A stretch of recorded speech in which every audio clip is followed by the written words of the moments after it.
কথায় কথায় বাংলা ছাড়, বাংলা কি তোর বাপ দাদার। আজকে সময় এসেছে, আজকে আমরাও বলতে চাই, কথায় কথায় মেম্বার ছাড়, মেম্বার কি তোর বাপ দাদা। তারা কি গাছ চুরি করেছেন, মাঠ চুরি করেছেন, রাস্তা চুরি করেছেন, পাথর চুরি করেছেন? কিন্তু যারা এগুলা করছেন তারাই আজকে ফতোয়া দিচ্ছে কিয়ামতের আগে নাকি জামাত ইসলাম ক্ষমতায় আসতে পারবে না। আলেমরা এক হলে জালেমরা পালাতে বাধ্য হবে। আপনি সুন্নি কিয়াম করেন, আপনি কিয়াম করুন, কিন্তু দিন কায়েমের ব্যাপারে আমার সাথে আসুন। এই নির্বাচনে ফয়সালা হয়ে যাবে যে বাংলাদেশ কি কোনো প্রভু রাষ্ট্রের গোলামি করবে, না স্বাধীন সত্তা নিয়ে স্বাধীনভাবে তারা তাদের দিন ধর্ম পালন করে মাথা উঁচু করে বিশ্বের দরবারে দাঁড়িয়ে থাকবে। আগামী নির্বাচনে তার একটি ফয়সালা হবে।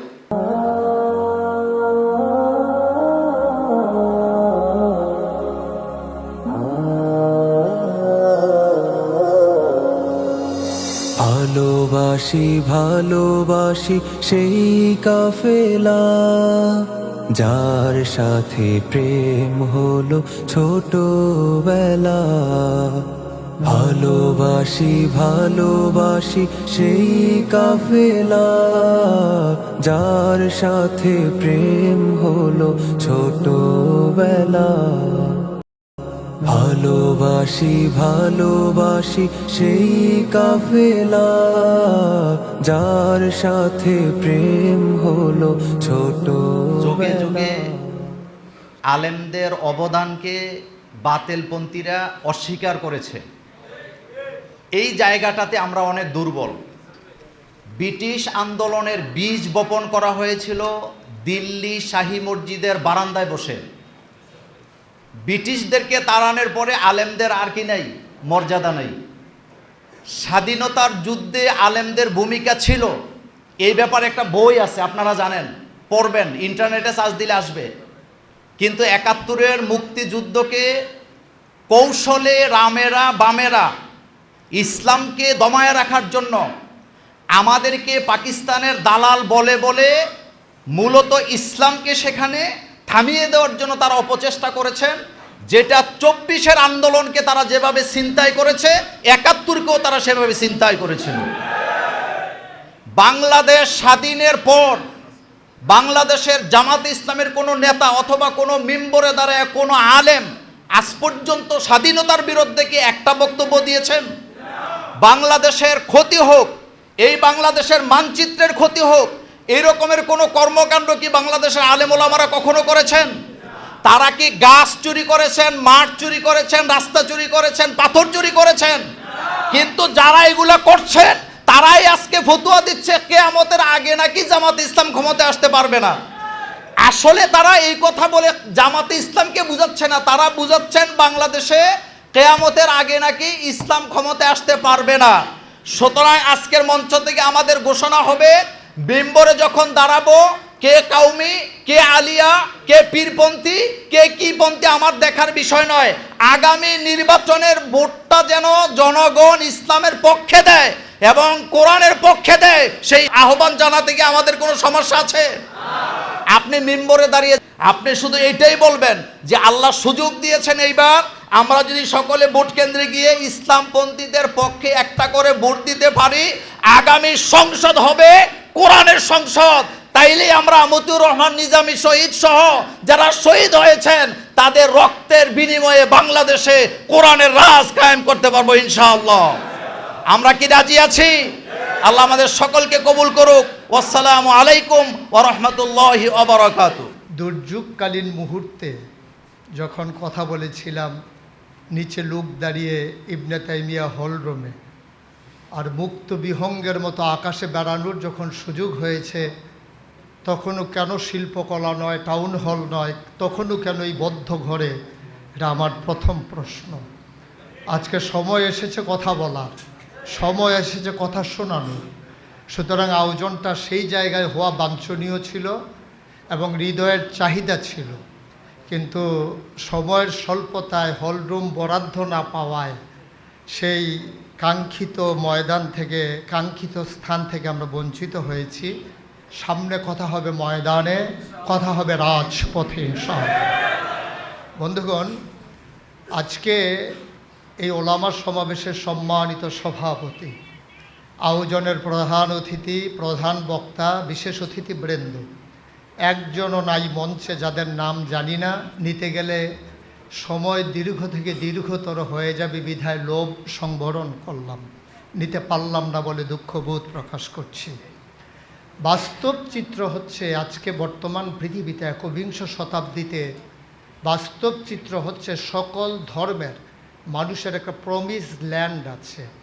যেমন হিন্দুদের প্রমিস ল্যান্ড হচ্ছে ভারত, ইহুদিদের প্রমিস ল্যান্ড হচ্ছে ইসরায়েল, খ্রিস্টানদের প্রমিস ল্যান্ড হচ্ছে ভ্যাটিকান সিটি, আর মুসলমানদের যে প্রমিস ল্যান্ড হওয়ার কথা ছিল মক্কা মুকাররমা, কিন্তু সুচতুরভাবে সেই প্রমিস ল্যান্ড থেকে আমাদেরকে বিচ্ছিন্ন করে দেয়া হয়েছে।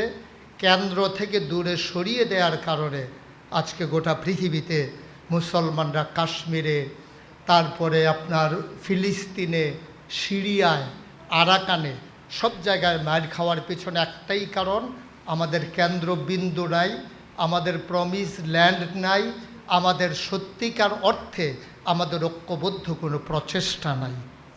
এভাবেই কি দিন যাবে? এভাবেই সময় চলে যাবে? রাত যাবে, দিন ফুরিয়ে যাবে, বদলানোর কি কোনোই সুযোগ নেই? এজন্যেই আমি মনে করি উত্তরণের উপায় হিসাবে যে বিষয়গুলো আমাদের খুব খুব তীক্ষ্ণভাবে নজর দেওয়া দরকার এবং পরিবর্তনটা যে থেকে সাধন করা দরকার, আমি আমার মতো করে আমার ক্ষুদ্র জ্ঞানে যেগুলো চিহ্নিত করেছি, আমাদের মাঝে এখনও ভ্রাতৃত্ববোধের যথেষ্ট অভাব। যদি আমি মনে করি আমার যিনি আল্লাহ, কাউমি ঘরানার যারা আলেম তাদেরও যদি প্রভু হয় আল্লাহ, যারা আমাদেরকে আমরা সুন্নি বলি তাদেরও যদি আল্লাহই তাদের রব হয়, তাহলে আমাদের যেমন নবী মুহাম্মদুর রাসূলুল্লাহ, আমাদের কিবলা যেমন কাবা, আমাদের দিন যেমন ইসলাম, আমাদের দিন প্রচারের আমাদের যে জীবন বিধান তা যেমন কোরআন, তাইলে কিবলা এক, কাবা এক, আমাদের দিন এক, আমাদের নবী এক, আমাদের ধর্মগ্রন্থ এক, তাহলে আমরা কেন অনেক? এটাই হচ্ছে আজকে সবচেয়ে বড় দুঃখের বিষয়। এক্ষেত্রে সবচেয়ে বেশি ক্রাইসিস পিরিয়ড ওভারকাম করছে ওলামায়ে কেরাম এবং মুসলমানেরা। কারণ হচ্ছে আমরা এখনও এক আল্লাহর বান্দা, এক নবীর উম্মত, এক কোরআনের অনুসারী, এক ধর্মের আমরা পথিক হয়ে এক হতে পারলাম না।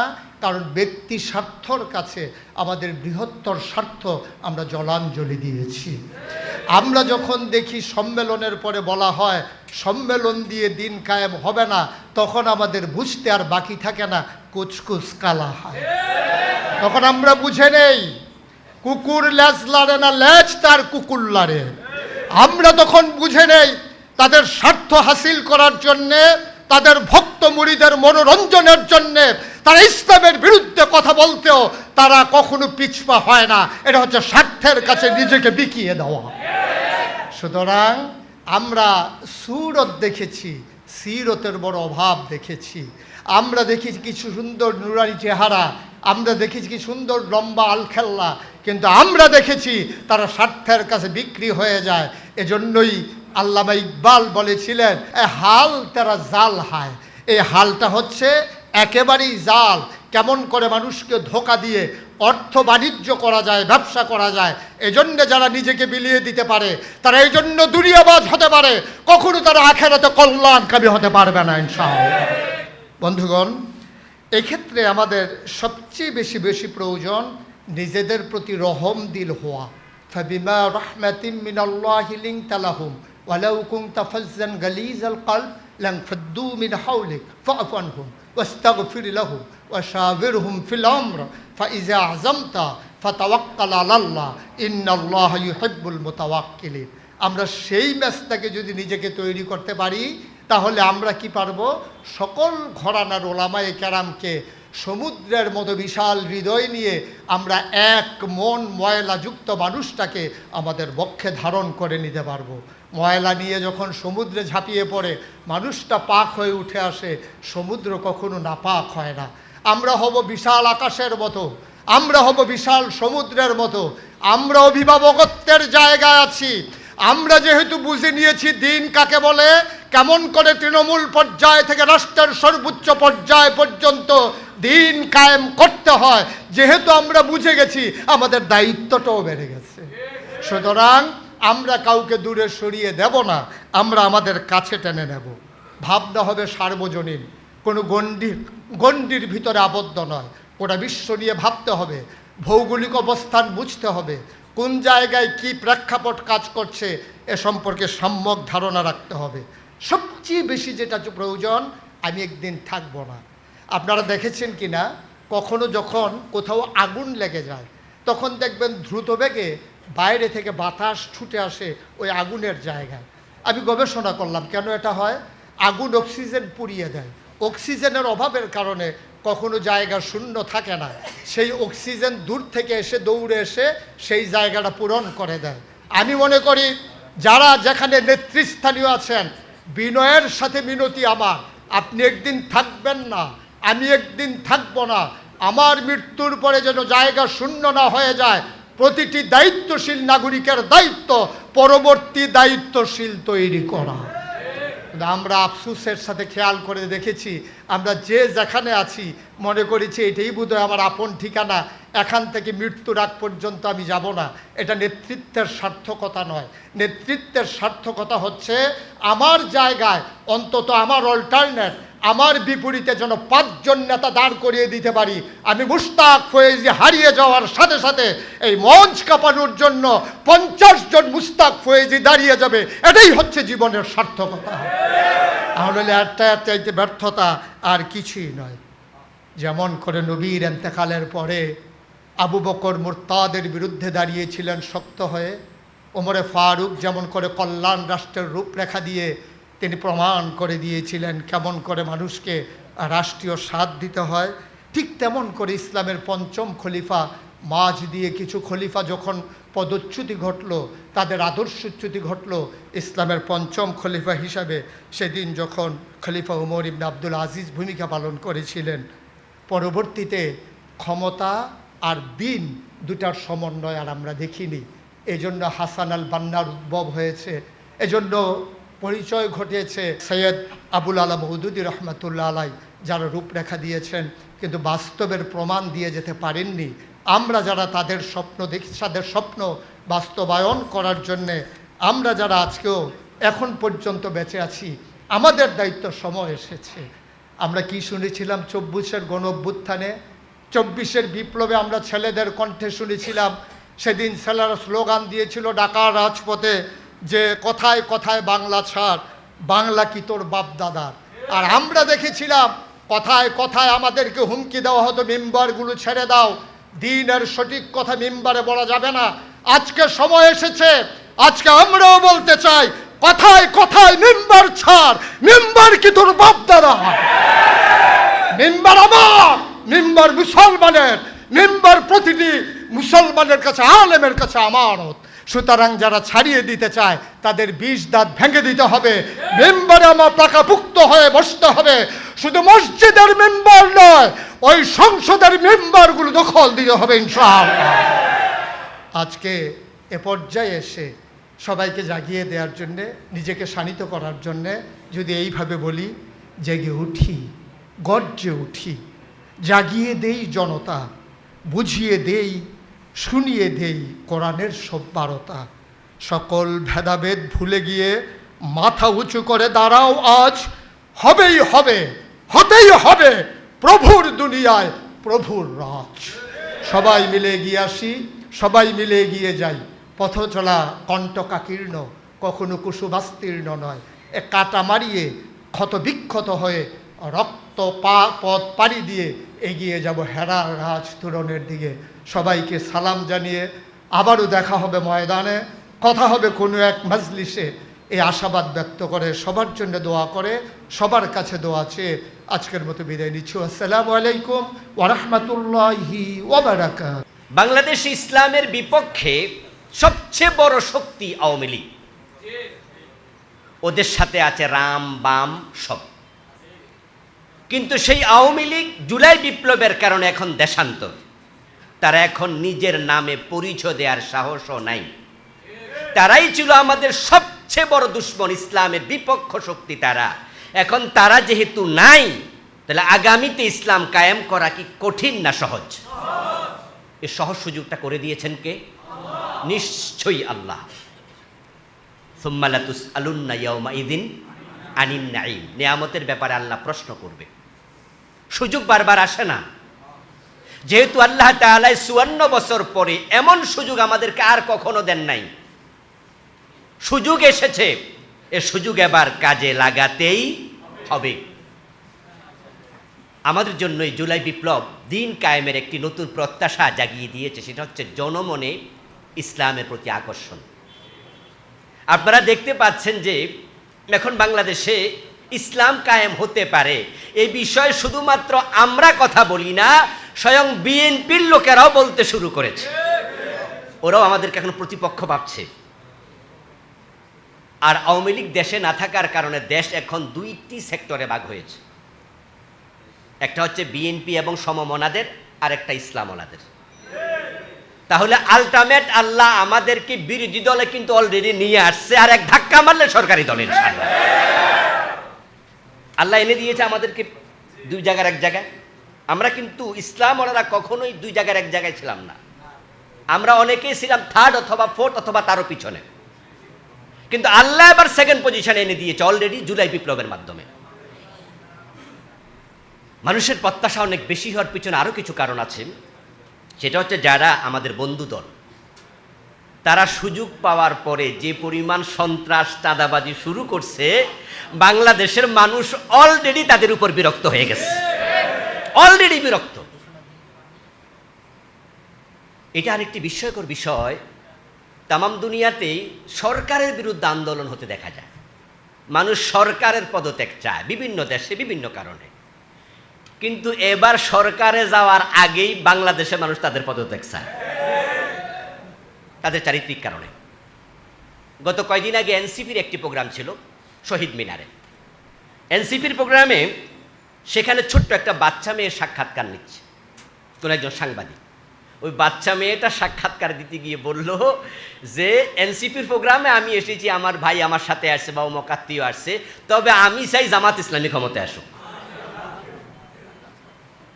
মানুষের মুখের মাঝে আল্লাহ তাআলা এমন একটি জয় জয়কার অবস্থা তৈরি করেছেন, ইনশাআল্লাহ আমি স্বপ্ন দেখছি আগামী বাংলাদেশ ইসলামের বাংলাদেশ হবে। আর ইতোমধ্যে আপনারা শুনেছেন যে আমাদের বন্ধু দলের বর্তমানে সবচেয়ে সিনিয়র মোস্ট লিডার তিনি একটি বক্তৃতা দিয়েছেন, যে তিনি বলছেন যে আমাদের দল শরিয়া আইনে বিশ্বাস করে না। এই কথা শুধু বলে তিনি থামেননি, তিনি আরেকটি চমৎকার কথা বলেছেন। যেটা বলেছেন এটা ছিল কদর্যপূর্ণ কথা, যে তার দল শরিয়া আইনে বিশ্বাস করে না, এটা কুফরি, এটা খারাপ কথা, এটা কদর্য কথা। কিন্তু পরের কথাটা ভালো ছিল, সেটা হলো আরেক দল তো আছে ইসলাম চায় শরিয়া চায়, তারা করুক না। তাহলে তিনি কিন্তু আলটিমেটলি বুঝাই দিলেন যে আরেকটা দল শরিয়া কায়েমের চেষ্টা করছে, তারা করুক। এর মানে হলো ইসলাম কায়েম হোক, আলটিমেট সাপোর্ট আল্লাহ তাদের অন্তর দিয়ে দিচ্ছেন। আগে তো বলতো শরিয়া আইন প্রতিরোধ করা হবে, এখন বলছে ওরা করুক না। তাহলে রাস্তা তো ওরাও দেখাই দিচ্ছে। এখন আমাদের এক হতে দেরি কোথায়? কেন আমরা এক হব না, আমরা কাছে আসব না? বাংলাদেশ জামাত ইসলামীর আমির ডাক্তার শফিকুর রহমান হাফেজাহুল্লাহ, তিনি অসুস্থ আছেন, আল্লাহ সুস্থ করুক, বলেন আমিন। ওনার ডাইনামিক নেতৃত্ব এদেশের ইসলাম বিজয়ের পথকে আরও উন্মুখ করে দিয়েছে, আরও খুলে দিয়েছে, আর উন্মুক্ত করেছে। আলহামদুলিল্লাহ, ওনার ভালোবাসার কারণে, ওনার ডাইনামিক লিডারশিপের কারণে এদেশের ইসলামী দলগুলো কাছাকাছি চলে আসছে। আমাদের এখানে ইসলামী আন্দোলনের একজন দায়িত্বশীল কুমিল্লা মহানগরীর সেক্রেটারি, উনি এখানে আছেন, এনাম ভাই না? দেখেন যে ওনাদের দলের একজন লিডার, ভালো আলেম, মাওলানা রেজাউল করিম আবরার, আমার বন্ধু মানুষ, খুবই কাছের মানুষ। আমিরে জামাত আবরার ভাইয়ের কাছে পর্যন্ত ফোন করে। আবরার ভাই একাধিকবার আমাকে বলেছেন, ফখরুদ্দিন ভাইকেও বলেছেন, যার কারণে বাংলাদেশের ইসলামী দলগুলো এতটা কাছাকাছি এসেছে, আমরা আশা করছি নির্বাচনের আগে আমরা আরো কাছাকাছি আসব। আলেমরা এক হলে জালেমরা পালাতে বাধ্য হবে। আলেমরা এক হলে জালেমরা পালাতে বাধ্য হবে। কুমিল্লার ওলামায়ে হযরতের কাছে আমার অনুরোধ থাকবে, ইত্তেহাদের জন্য, ইত্তেফাকের জন্য আমরা সকলে এক হয়ে যাই। এবার আমরা কমপক্ষে এক হতে চাই। আল্লাহ সুযোগ দিয়েছেন। আমরা 54 বছরে ইসলামের পক্ষে এরকম উত্থান আর কখনো দেখিনি, আলেমদের এক হতে দেখিনি। এবার যেহেতু আমরা কাছাকাছি আসছি, যতটুকু ছাড় দেয়া দরকার অতটুকু দিয়ে আমরা এক হতে চাই। আমরা একটা স্লোগান ঘরে ঘরে পৌঁছাতে চাই, মাসলাক যার যার, ইসলাম সবার। আপনি সুন্নি কিয়াম করেন, আপনি কিয়াম করুন, কিন্তু দিন কায়েমের ব্যাপারে আমার সাথে আসুন। আপনি কিয়াম করেন না, আপনি কিয়াম না করুন, দিন কায়েমের ব্যাপারে আমার সাথে আসুন। আপনি আলিয়া না কওমি, কিয়ামি না লা কিয়ামি, এগুলো আমরা পাশে ঠেলে রেখে মাসলাক আলাদা থাকবে, আল ইত্তেহাদ মাআল ইখতিলাফ, এই সূত্র সামনে রাখতে চাই। রাজনৈতিক ঐক্য হয়ে যাক ইনশাআল্লাহ। আলেমরা যদি রাজনৈতিক ঐক্য তৈরি করতে পারে, আগামীতে মানুষ এত জনস্রোত বাদভাঙ্গা জোয়ারের মতো ইসলামের পক্ষে আসবে, যেটা হয়তো আমরা কল্পনাও করছি না। কিছুক্ষণ আগে একজন বক্তা বলেছেন, আলেমদের ঐক্য মানে হচ্ছে জাতির ঐক্য। 3.5 লাখ থেকে 4 লাখ মসজিদ আছে, ওই মসজিদের মিম্বার থেকে ইসলামের পক্ষে কথা তুলুন, হিকমতের সাথে। কোনো দলের নাম বলা দরকার নাই। সামনে মাহফিলের সিজন আসছে, দিন বিজয়ের জন্য এটা একটা পজিটিভ টার্নিং পয়েন্ট। এবারের আপনার নির্বাচন হবে ফেব্রুয়ারিতে। আশা করা যাচ্ছে ফেব্রুয়ারি অথবা তার একটু কম বেশি আগ পরে হয়ে যাবে পুরাটা সিজন মাহফিলের সিজন। আমাদের এক একটা মাহফিল এক একটা বিশাল বড় জনসভা হবে ইনশাআল্লাহ। প্রতিটা মাহফিলে আমরা ইসলাম বিজয়ের পক্ষে কথা বলবো। একটি সূত্র বলে আমি আলোচনা শেষ করতে চাই। সব ওলামায়ে হযরতের আলেমদের আপনাদের কাছে অনুরোধ থাকবে, হিকমাটা হচ্ছে, কৌশলটা হচ্ছে এরকম, 54 বছর ধর্মনিরপেক্ষতাবাদের শাসন দেখেছেন, জাতীয়তাবাদের শাসন দেখেছেন। তারা তো শান্তি দিতে পারেনি, দেশের টাকা লুট করে বিদেশ পাঠাইছে। 54 বছর ইসলাম তো দেখেননি, কমপক্ষে 5 বছরের জন্য ইসলাম দেখেন। যদি মানুষকে আমরা বুঝাতে পারি আর ওলামায়ে হযরতের আহ্বানে মানুষ সাড়া দেয়, ইনশাআল্লাহ আগামীর সংসদ কোরআনের সংসদ হবে। এজন্য আমরা কুমিল্লা থেকে বিপ্লবের আওয়াজ তুলতে চাই। প্রত্যেকে নিজের জায়গা থেকে সর্বোচ্চটুকু দিতে চাই। ছাড় দিয়ে, ভালোবাসা দিয়ে, বন্ধুত্ব দিয়ে, বুকে বুক মিলিয়ে আমরা একসাথে আগাবো। ইনশাআল্লাহ আগামীর সংসদ কোরআনের সংসদে পরিণত হবে। সে কারণে আমরা আশার আলো দেখছি যে সকল ইসলামী দল আজকে ঐক্যবদ্ধ হওয়ার জন্যে আপ্রাণ চেষ্টা চালাচ্ছেন। আশা করা যায় যে অল্প সময়ের ব্যবধানে সকল ইসলামী দলের ঐক্যবদ্ধ একটি প্ল্যাটফর্ম এবং আগামী নির্বাচনে একটি বাক্সের ঘোষণা আসতে পারে ইনশাআল্লাহ। এর মধ্য দিয়ে আমরা আগামী নির্বাচনে সকল অপশক্তিকে মোকাবিলা করে ইসলামপন্থীদেরকে বিজয়ীর আসনে আমাদেরকে সমাসীন করতে হবে। এই দায়িত্ব পালনের জন্যে ওলামায়ে কেরামকে অতীতের যে কোনো সময়ের তুলনায় শক্তিশালী অবস্থান বাংলাদেশে গ্রহণ করতে হবে। এই বাংলাদেশ, এটা আমাদের বাংলাদেশ, এটা শাহজালালের বাংলাদেশ, শাহ মাকদুমের বাংলাদেশ, হাজী শরীয়তুল্লাহর বাংলাদেশ, তিতুমীরের বাংলাদেশ, শাহ অলিউল্লাহর বাংলাদেশ, মুজাদ্দিদে আলফসানির বাংলাদেশ, শায়েখ আহমদ সিরহিন্দির বাংলাদেশ, হুসাইন আহমদ মাদানির বাংলাদেশ। এই বাংলাদেশ রবি ঠাকুর বঙ্কিমচন্দ্রদের নয়।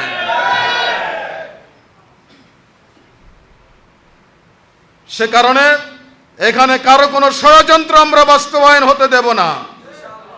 কোন স্বৈরাচার বাংলাদেশে মাথা উঁচু করে দাঁড়াক, এটা আমরা আর বরদাস্ত করব না।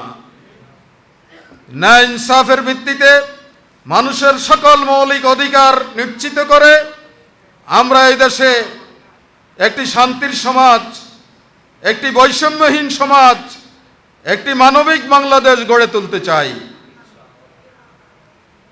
আর এটা আমরা বিশ্বাস করি যে বৈষম্যহীন সমাজ, মানবিক বাংলাদেশ গড়ে ওঠার জন্য যেই ফর্মুলার প্রয়োজন, সেটা দুনিয়ার কোনো মন্ত্রতন্ত্রের মধ্যে নেই, দুনিয়ার কোনো আদর্শের কাছে এটা নেই।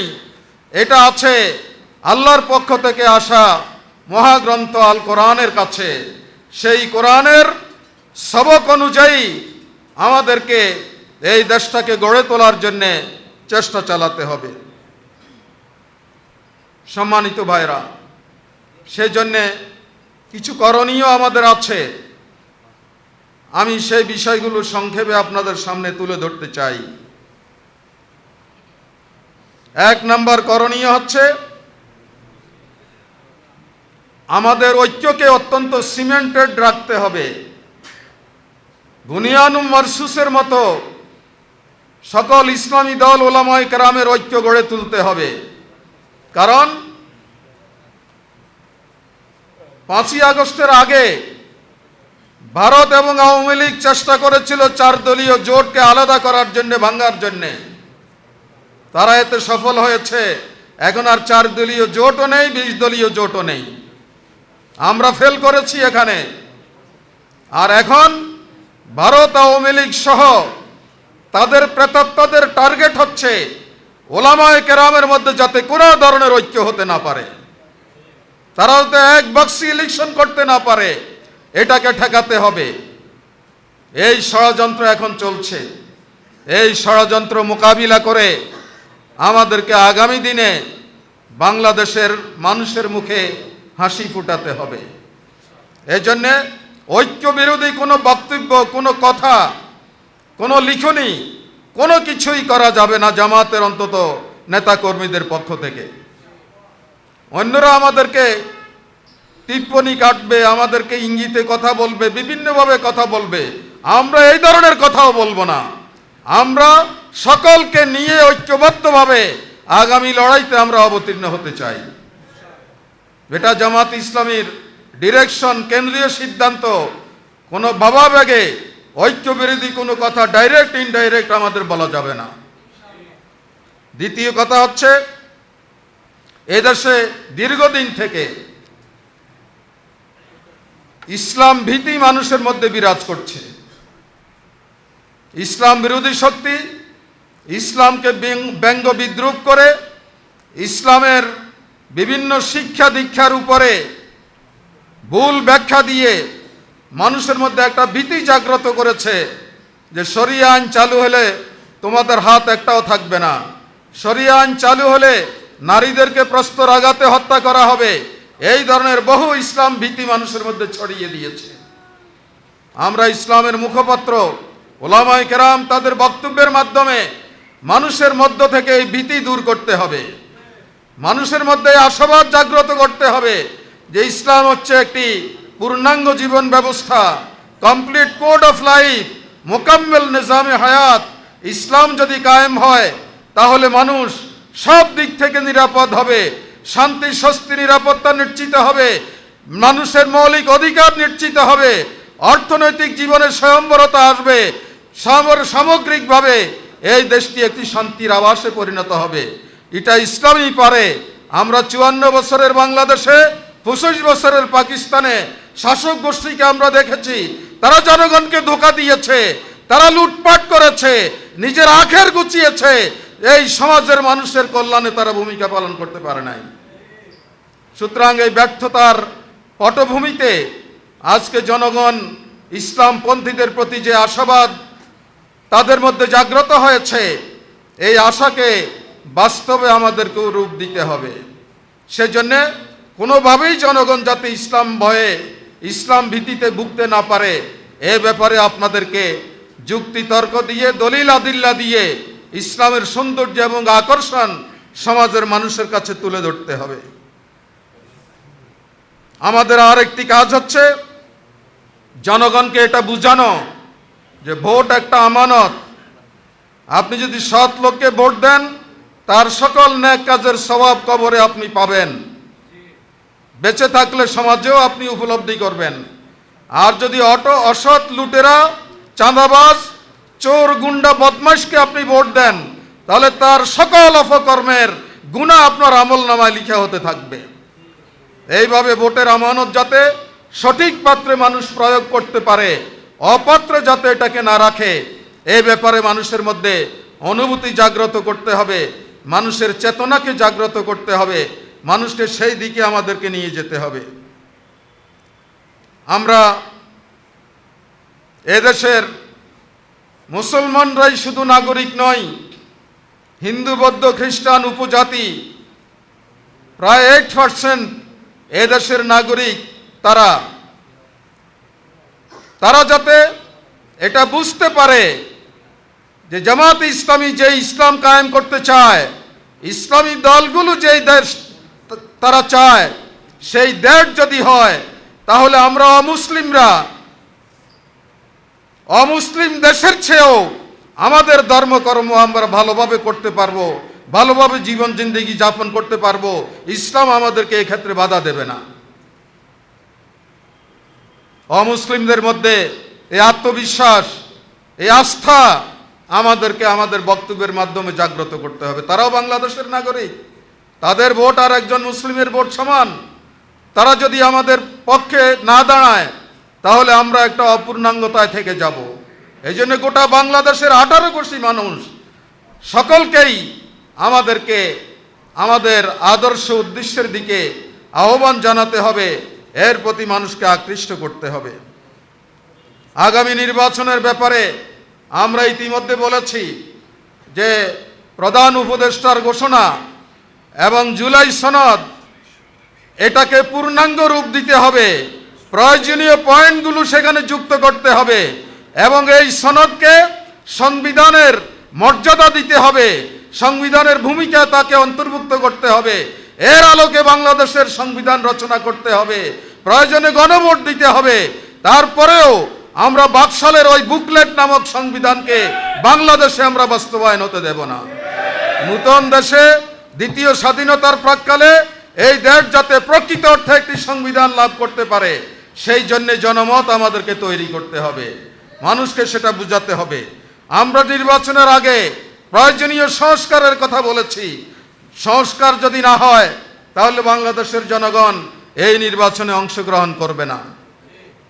জামাত ইসলামী নির্বাচন চায়, কিন্তু এই নির্বাচন হুন্ডা গুন্ডা বদমাশের নির্বাচন নয়, ভোট দখলের নির্বাচন নয়, কেন্দ্র দখলের নির্বাচন নয়, চাঁদাবাজদের নির্বাচন আমরা চাই না।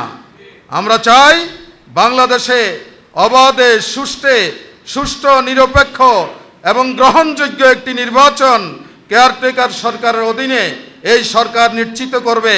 এটা আমরা এই সরকারের কাছে দাবি জানিয়েছি এবং সারা দেশে এই দাবির পক্ষে জনগণকে আমাদেরকে ঐক্যবদ্ধ করতে হবে। কোনো ধরনের প্রহসনের নির্বাচন বাংলাদেশে আমরা হতে দেব না। ভোট কেন্দ্র যদি কেউ দখল করতে আসে, গ্রামের সাধারণ জনগণকে নিয়ে প্রত্যেকটি ভোট কেন্দ্র আমাদেরকে পাহারা দিতে হবে, যাতে সুষ্ঠুভাবে জনগণ ভোট দিয়ে যেতে পারে। এই দায়িত্ব আমাদেরকে পালন করতে হবে। আমরা এই নির্বাচনে বাংলাদেশে জয় এবং পরাজয়ের ব্যারোমিটার হচ্ছে যারা গত 40 বছর ভোট দিতে পারে নাই তারা। এই যুবক তরুণরা এবার ভোট দিতে পারবে।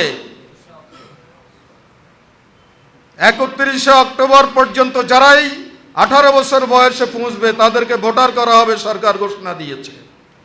আমাদের দায়িত্ব হচ্ছে কোথায় ভোটার আছে এই তরুণরা 18 বছর বয়সে পৌঁছলেই যাতে আমরা তাদেরকে ভোটার করতে পারি, সে ব্যাপারে আমাদেরকে দায়িত্ব পালন করতে হবে। এবার নতুন ভোটারের সংখ্যা হচ্ছে প্রায় 4.5 কোটি তরুণ ভোটার। এই তরুণদের কাছে আমাদেরকে যেতে হবে, তাদেরকে আশ্বস্ত করতে হবে, তাদেরকে বলতে হবে যে আমরা যদি ক্ষমতায় যাই তাহলে তোমাদের বেকারত্ব দূর করব, তোমাদের চাকরির ব্যবস্থা করব, সন্ত্রাস চাঁদাবাজি আমরা দূর করব, তোমাদের যদি চাকরি বাকরি না হয় তাহলে সরকারকে আমরা বাধ্য করব বেকার ভাতার জন্যে, তারপরেও তোমাদের অসহনীয় জীবন এটাকে আমরা এখানে বরদাস্ত করব না। এভাবে তরুণ ভোটারদের কাছে যদি আমরা যেতে পারি, তরুণ ভোটাররা যে সিদ্ধান্ত নেবে সেই সিদ্ধান্তের পক্ষেই দেশের নির্বাচনে ফলাফল বেরিয়ে আসবে। এখন পর্যন্ত দলীয় ভোটার যা আছে তাকে আমরা এই পর্যন্ত যত জরিপ হয়েছে বিভিন্ন অ্যাঙ্গেল থেকে বিভিন্ন কোম্পানি শক্তি তারা জরিপ করেছে, সর্বশেষ জরিপ পর্যন্ত এই দেশে আওয়ামী লীগ, বিএনপি, জাতীয় পার্টি, জামাত ইসলামী, জাতীয় পার্টি, এই সকলের ভোটের যেই ফলাফল, এতে প্রায় 73 থেকে 74, 43 থেকে 40 থেকে 43% ভোট তারা প্রকাশ্যে বলেছে আমরা অমুক অমুক দলকে ভোট দেব। বাকি সাধারণ জনগণ প্রায় 65%, এরা এখনো সিদ্ধান্ত নেয় নাই কাদেরকে ভোট দেবে, কাদের পক্ষে নির্বাচনে দাঁড়াবে। এই সাধারণ জনগণের কাছে সকল দলের আগে আমাদেরকে পৌঁছতে হবে, তাদের সাথে আলাপ আলোচনা করে ওয়াদা করাতে হবে যে আমরা এবার ইসলামের পক্ষে আছি, ইসলামী দলগুলো যেই বক্স তৈরি করবে সেই বক্সে আমরা ভোট দেব। এই কাজটি আমাদেরকে করতে হবে। নির্বাচনে বড় ফ্যাক্টর হচ্ছে ছাত্র, যুবক, শ্রমিক, ওলামা, ইমাম, এদেরকে ঐক্যবদ্ধ করা, সংগঠিত করা, এদের কার্যক্রমের মাধ্যমে যাতে গোটা সমাজের মধ্যে ইসলামের পক্ষে একটি গণজোয়ার তৈরি হয়, সেই উদ্যোগ আমাদেরকে নিতে হবে। এই নির্বাচনে আমরা আগে তো 50-60 আসনে ইলেকশন করতাম, সেভাবে আমরা ফান্ড কালেকশন করতাম। এইবার 300 আসনে নির্বাচনের আমরা সিদ্ধান্ত নিয়েছি। সুতরাং আগের তুলনায় 100% বেশি নির্বাচনী ফান্ড আমাদেরকে সংগ্রহ করতে হবে। আপনাদের যাদের যেখানে কথা বলার সুযোগ আছে, এদেশে সম্পদশালী লোকের অভাব নেই, আপনারা তাদেরকে কনভিন্স করে আগামী নির্বাচনে যাতে আমরা পয়সার অভাবে ক্ষতিগ্রস্ত না হই, সে ব্যাপারে আপনাদেরকে গুরুত্বপূর্ণ ভূমিকা পালন করতে হবে। সম্মানিত ভাইরা, আমরা নিঃসন্দেহে বিজ্ঞ আলেম, কিন্তু এখানকার আলেমদের মধ্য থেকে 10 জন লোককে যদি আমরা বাছাই করি এবং তাদেরকে এমপি, উপজেলা চেয়ারম্যান, ইউনিয়ন কাউন্সিলের চেয়ারম্যান বানাই দেই, তারা কি পারবে এলাকাগুলো পরিচালনা করতে? কিভাবে চেয়ারম্যানই করতে হয়, কিভাবে বাজেট বরাদ্দ করতে হয়, কিভাবে এগুলো বন্টন করতে হয়, কোন অফিসে যেতে হবে, কার কাছে যেতে হবে, এরকম অনেক জ্ঞান আমাদের নাই। সুতরাং অন্ধকারে ঢিল ছুড়লে কোনো কাজ হবে না। এবং ইসলামের আলোকে সমাজ ও রাষ্ট্রকে পরিচালনার জন্য এই নূতন আধুনিক যুগে কি কি আইন প্রণয়ন করা দরকার, এই ব্যাপারে যদি ওলামায়ে কেরামদেরকে ডাকা হয়, তাহলে খুব কম সংখ্যক লোকেই এখানে টিকবে। তার কারণ আমরা যারা আলেম হয়েছি, কিতাবি আলেম হতে পারি নাই, নোট পড়ে পাশ করে আমরা আলেম হয়েছি। ইসলামের বিভিন্ন বিষয় সম্পর্কে আমাদের মধ্যে জ্ঞানের অভাব। আমি আপনাদেরকে অনুরোধ করব, আপনাদের লেখাপড়া আরও বাড়িয়ে দিতে হবে। জ্ঞান অধ্যয়নে, কোরআন হাদিসের গভীর অধ্যয়নে আপনাদেরকে মনোনিবেশ করতে হবে, যাতে সমাজের সব ধরনের ক্রাইসিস আমরা কোরআন সুন্নাহর আলোকে ইজতিহাদ করে সমাধান করতে পারি, দেশের আইনকে আমরা সেভাবে সাজাতে পারি। সেজন্য উলামায়ে কেরামদেরকে প্রচুর লেখাপড়া করতে হবে, অনেক বই পুস্তক অধ্যয়ন করতে হবে। দ্বীনি জ্ঞান এবং বৈষয়িক জ্ঞান, উভয় জ্ঞানে আমাদেরকে সুসজ্জিত হতে হবে। তাহলে আগামী দিনে আমরা এই 18 কোটি মানুষকে নেতৃত্ব দিতে সক্ষম হব। আমার সর্বশেষ কথা হচ্ছে, চতুর্দিকে গভীর ষড়যন্ত্র চলছে।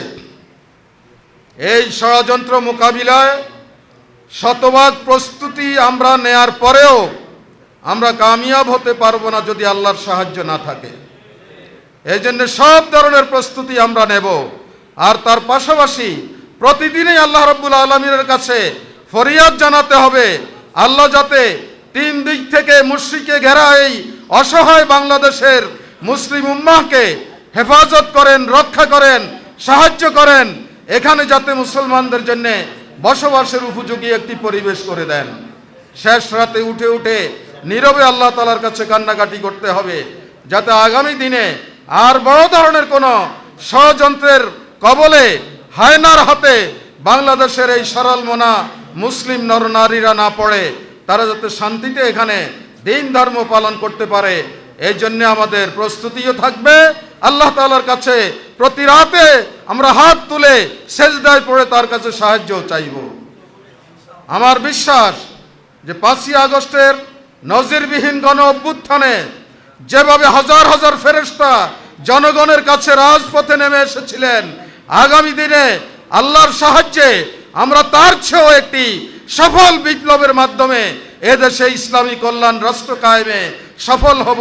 আল্লাহ তাআলা আমাদেরকে সেজন্যে ডে নাইট ওয়ার্ক করার জন্যে রাত দিন খেটে পরিশ্রম করে ভূমিকা পালনের তৌফিক দান করুন, এই কামনা করে আপনাদেরকে আবারও আন্তরিক ধন্যবাদ জানিয়ে আমি আমার বক্তব্য এখানে শেষ করছি। নাসরুম মিনাল্লাহি ওয়া ফাতহুন কারীব ওয়া বাশশিরিল মুমিনিন।